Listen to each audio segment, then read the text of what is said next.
Okay start. ఒక మడుగులో 3 చేపలు ఉన్నాయి.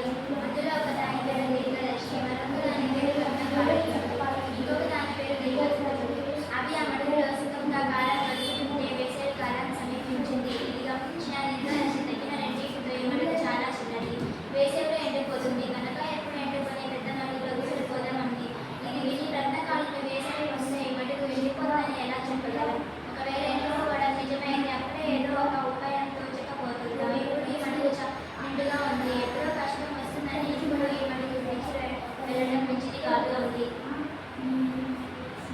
ఇది విని దీర్ఘదర్శి మీ మాటలు ఈ మడుగు మహాసముద్రం వలె పెద్దది, అనవసరంగా భయపడుతున్నారు కాబట్టి మనం ఇక్కడ నుండి కదలడం మంచిది కాదు అంది.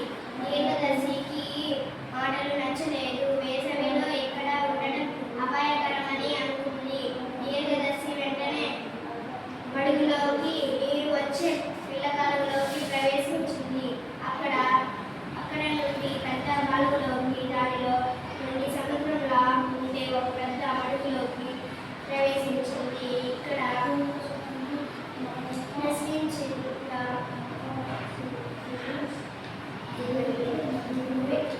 ముందుగానే వేసవి కాలం రానే వచ్చింది. చదవాలి.